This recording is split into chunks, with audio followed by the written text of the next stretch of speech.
let's tempting, but a different subject. So let's move on to an even more controversial one. After weeks of debate about Europe, the net result, according to one poll out today, is that more people than ever are undecided about which way to vote. So the more people hear from both sides, the less clear everything is. Imagine that. Now, though, we are getting to the moment you've all been waiting for, when George here talks us through his maths equation. Should be TV gold in just a few moments.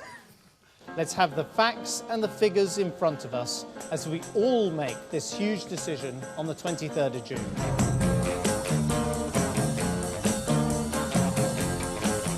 And Britain would be worse off by £4,300 per household. Britain would be poorer by £4,300 per household. £4,300 worse off every year. Families would face that £4,300 cost to the country per household if we left. The analysis shows that Britain would be permanently poorer off, equivalent to that £4,300 per household. No, these are not facts. These are forecasts. This is like when the Chancellor stands up at the budget dispatch box and forecasts what's going to happen in the economy. He's nearly always wrong, by the way. Thank you very much. Thanks very much for coming today.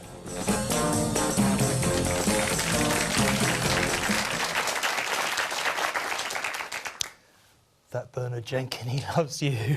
Sorry, that was the gentleman at the end there who's a Brexiteer on the Tory backbenches. Now, let's start with the important thing. Let's have the equation back up there. You want to talk us through this? Yeah, well, that's a gravity model, a regression gravity model with a general equilibrium NIGEN model for the economy, OBS. OK, yeah, good. Well, yeah, that was clear to the rest of us. So let's cut to the quick... got an error just in the last line. OK. I'll tell you what, there's always one very, very clever member of the class who can actually catch out the teacher. I'll tell you what, I mean, look, what it does is it tries to work out, if you leave the EU, by how much does your trade and your investment go down? And then it says, well, what does that mean for the prosperity of the country? And that's how we come up with the £4,300 number per household. And you know, in the end, the country is only as rich as all the people in the country.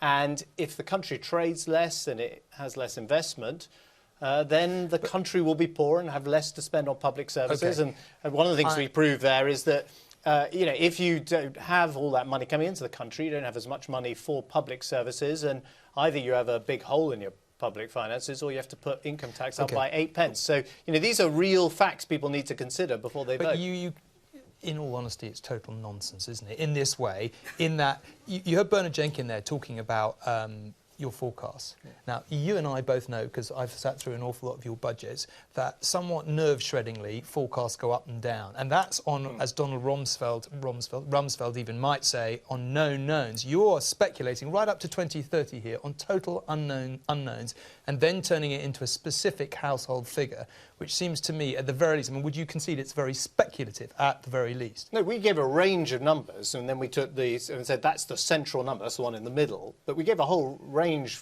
depending on the scenario that Britain would find itself in if it left. But, you know, let's be absolutely clear. Britain would be poorer, families would be poorer, and that is not just my view. Right? That is the view of the many, many economists who have spoken today. The Bank of England has talked about the financial consequences. The International Monetary Fund has talked about the consequences. You know, you cannot name a single friend of this country, a single ally, a single trading partner, a single international financial institution who thinks that leaving the EU would be good for Britain. Now, you can make an argument which is, I don't mind about the economic costs. That's a price worth paying because I think there are other things that come if we leave.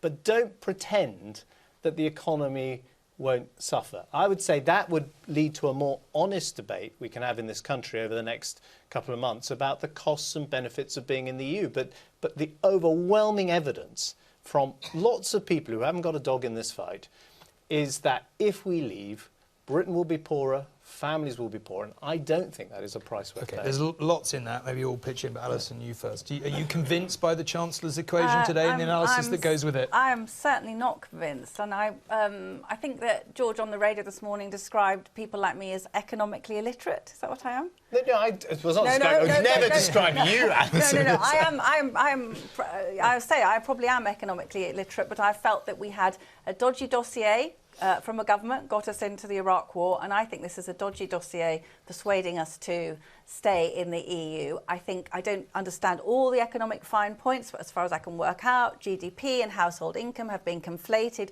This figure, 4,300, is going to be taken away from individual households. That's an awful lot of money. People are very worried about it. But if you look at it, that isn't a real figure. That is not a real figure. It will be the Treasury's predictions, as we know, we're lucky to get them accurate for 14 months, never mind 14 years. But people are not going to have £4,300 taken away from them in 2030. And the other thing I feel so strongly about is that it's all about economics. It's about us being economically illiterate. But what about primary school places? We've seen today we haven't got enough primary school places. We've got this mass migration, people coming in. We've got hospitals under strain. We've got maternity units turning away pregnant women in labour. And this is because George's figures do not take into account the fact that we will continue to be allowing 200,000 or 300,000 people a year into this country until 2030. OK, can I just ask you one very specific question on that?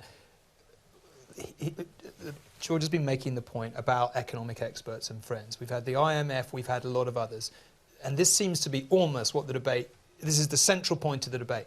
Do you concede that one way or another we would be worse off, or at least that most experts do think we would be worse off if we left? That may be a price worth paying, but do you concede that from the evidence you've seen, that is probably true, regardless of the figures today? I think in the short term it might be quite small. I do not think it'll be £4,300 a household. I think it might be £1,000 a household. But what we have got to think about in our country is about communities and quality of life. It's not all about money. It's not all about economics. Can I just pick Allison up on that? You know, we were talking about the national living wage. You know, someone on the national living wage is earning £13,000 a year or so.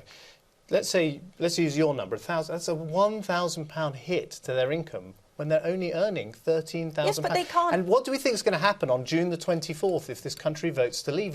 You can take the long-term projections, which we've given you today, but all the evidence from all the people like the Bank of England, the international financial institutions like the IMF, is that on the 24th of June, if we vote to leave, there will be a severe economic shock. And I can tell you, it will not in the end be, the people on the panel who pay the heaviest price. It will be the people in the low-paid jobs, the people who are on the margins of the labour market. But I'm talking... They suffer Allison, when companies, fail and companies can't export and you don't get investment into this country. They'll pay the heaviest price. I need to bring in Grace and Martin here. Okay. Do you believe the Chancellor's figures? Well, I consider myself a kind of shy and easily terrified Brexiteer. So I listen to all these things that you say and I take them all on board. Today, I really looked at that and I thought, so if you're saying that normal working class families will lose the best part of £5,000, that would cripple most families. And I'm thinking, so why are we even having a referendum? That's another question, but a good question. Today I'm thinking, why are we letting the British public, if it's so dire and this is so awful, why are we letting the British public vote on this? We're the people that, vote for Boaty McVoteface. Maybe we're not really meant to, and I'm being flippant, but it does seem like this is very, very scary and it's scaremongering, and I can't quite believe. No, I don't believe it because I can't quite believe that we would be having a referendum if things were so dire. Martin. It's a hypothesis, and it's a legitimate hypothesis, but it is just one potential outcome of something that is a very long time away. And I am asked constantly at the moment, what are the real facts if we leave the European Union? And I've scarily been in polls that tell me more people will believe me on this than anybody else. And I have to tell you, I'm being very careful about what I say on it.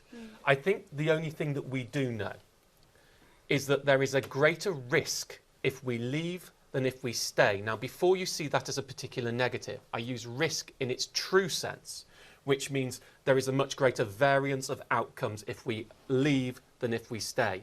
Now, with George's scenario, which is plausible, I'm not saying it will happen, that's a different thing, then the economy could be in a very bad state. There is also the opportunity that we become a nimble tiger economy operating outside the European Union and we work in a very good state. There is less risk if we stay. It's not without risk. If we stay, we have much more certainty. So I think what people need to do to make up their own minds is first of all decide their own European Union politics. Then look at whether they are risk averse or not. If you think it couldn't get any worse, you probably want to vote to leave.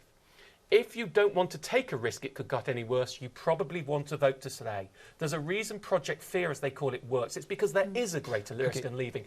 And then go with your gut instinct. And that is all we can do. Anyone who tells you they know what will happen if we leave is a liar, whether they're saying it'll be great or it'll be awful. There's a huge variance. And none of us truly know. There are no facts. OK, can I just hone in on one thing? I mentioned it a moment ago. You have the IMF, you have many other economic bodies predicting that there will be uncertainty and that uncertainty will cost us and will in the end cost jobs. Do you believe, on the balance of probability, that that is true or not? In the short term, I do think we'll have an economic shock, but we shouldn't decide this over the short term. This is our one-off opportunity to decide what we want for the future, and we should look at the long term. You asked me on balance of probability. If you ask me as a personal view on balance of probability, which, just to be really clear on terms, mean is it more or less likely than 50%, I would say on balance of probability, it is more likely we will have less money in our pockets if we vote to leave. But that doesn't mean it will happen. It could still go the other way. That isn't fence-sitting. That's the truth, that if you ask me what happens, if I meet somebody and I fall in love with them and I want to marry them, I can never know if they really are the one for me. I just have to do it on what I base and what I think. I hope they're the one. But we live in an uncertain world and we have to embrace the uncertainty in this one. We don't have facts. That's the most important message I can give everyone. There are no facts of what will happen if we leave. Can I just put Grace's point to you, George, which is, if it's so terrible, the potential downside of leaving, why did you have the referendum in the first place? And indeed, do you think now that you were right to do so? Oh, I think it's absolutely right. This is such a big question for our country. It's been hanging over our country, certainly all my adult lifetime. And I think the British people are perfectly capable of making this decision and weighing up the consequences. There are lots of positive reasons to remain in the EU. We haven't talked about the risks out there in the world and whether it's really sensible for the West to start to break up and Britain to go it alone. But even on the economic front, I mean, you know, Martin says there would be an economic shock in the short term. He's reasonably, certain of that, even if he says, you're not. Right. Now, what does an economic shock mean? It means people are fired from their job. It means their homes are repossessed. It means, their aspirations for life are taken away from them. Not the whole population, but potentially very large numbers of people. And you've got to ask yourself, is that a price worth paying for whatever else it is you want to achieve? And the idea that Britain can be... Why run that risk at all? Why ask the question if that's what you wholeheartedly and firmly believe? Because I firmly also believe in our democracy and in the people in this room and the people watching this programme, all of whom have got an equal vote to me in this decision, that they should make this decision. And that is, by the way, sovereignty. There's a lot of debate about sovereignty. This is a supreme act of sovereignty. Anyone who says we've lost our sovereignty in the European Union, think about the decision we are being asked to take, all of us. That is an act of sovereignty. But I think cutting ourselves off from our neighbours, withdrawing from the world, that is not who Britain is. It's never been Great Britain. It's not been our history. And by the way, every time we've tried it, it's been a total disaster, not just for Europe, but for ourselves. Can I just ask Alison and Grace briefly then? Alison, maybe you first. You've both said that you're interested in the Brexit argument. Yeah. One of the biggest questions is whether when we get to the end of this process, if we vote to go, whether we will really be able to get rid of freedom of movement or whether that will be the price of any kind of trade deal. Where do you stand on that? Well, I hope it isn't. And I think that George is just saying, making this case. I don't think making a positive case for the EU is saying you're all going to, scary, you're all going to lose £4,300. I actually think that the free movement of people is not only endangering our security, I think it is taking jobs from our young people. It is putting enormous pressure on our services. Theresa May said at the last Tory conference, we will have to create 900,000 school places by 2024. Our classrooms are already overcrowded. By 2030, this is the great date that the Treasury's picked out, we'll be having another 3 million people coming into this country. Does anybody think we've got room for another 3 million people with our services and our hospitals under tremendous pressure? So I feel very, very strongly that nobody in the Remain camp is talking about what are we going to be doing about hundreds of thousands of people coming in. How are we going to be, when we can't even fund our hospitals or our schools or give our old people dignity in old age now? How is that going to happen? OK, can I just ask Grace to wind up here, just on this specific point? You're still tempted by the thought of going. You've heard all the arguments and you still, in your heart, thinking about it.